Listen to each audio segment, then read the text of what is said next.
Hello and welcome to chapter 6. We made it through complex numbers. I know you guys are so excited to get that over with and enjoy break, but I want you to really focus on this over break and take good notes so we can get a jump start on Monday. So we're talking about identifying, adding, and subtracting polynomials. So first I want to talk about what is a monomial. So a monomial, oh, my computer froze. Perfect. So what is a monomial? A monomial is a number or product of numbers and variables with whole number exponents. So here are some examples here. So monomial means 1. So mono is 1.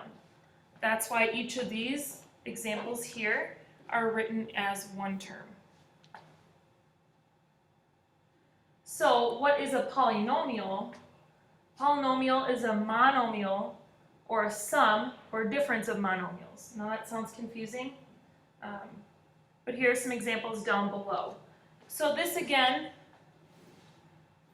these are all examples of polynomials. They have no variables in the denominators or exponents. So we don't have any like x to the y, that's not a thing. No roots or absolute values of variables, and all variables have whole number exponents. So the variables are going to look very nice, in other words. So now that we know what a polynomial is, how do we identify the degree of a polynomial? So it's given by the term with the greatest degree. So what that means is, let's look at the example below here. 2x plus 4x cubed minus 1.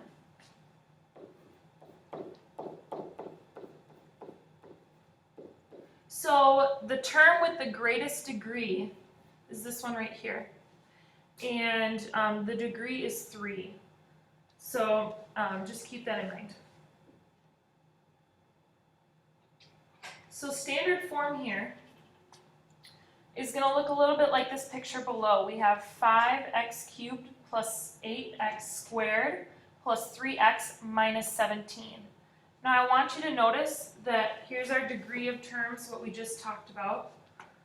And so they are being written in descending order. So we have 3, 2, 1, 0. So like I said, we're going in degree from the greatest to the least.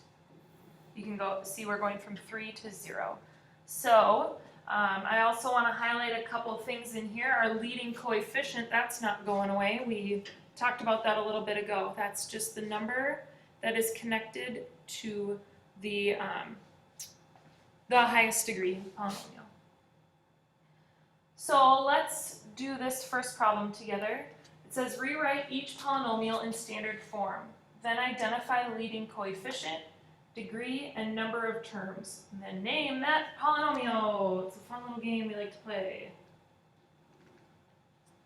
Okay, so standard form, we know that our highest degree, which is here, is going to be written first. So 4x cubed, and then our next is this one right here, plus 2x minus 1. Let's see if we're right. Awesome. And our leading coefficient here is going to be this 4 out in front. Let's check. Super. And so we know that our degree is going to be 3. Good. And the number of terms we have is 1, 2, 3.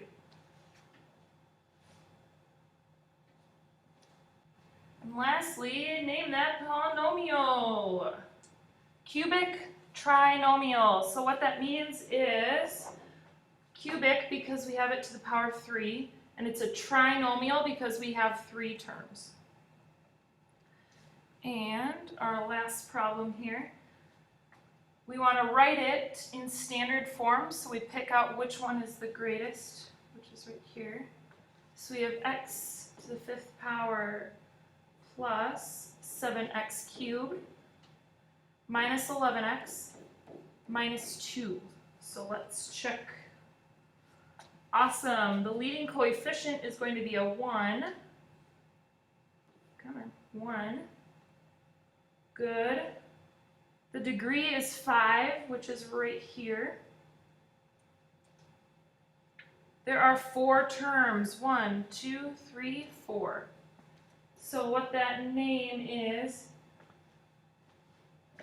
so it's going to be a quintic polynomial with 4 terms. So this first part here, there we go, quintic, is coming from the power of 5 right here. So you can think of quintuplets. So that's 5 babies.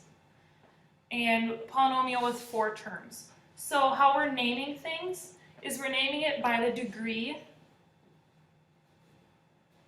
and then by the number of terms. So that's how we name polynomials.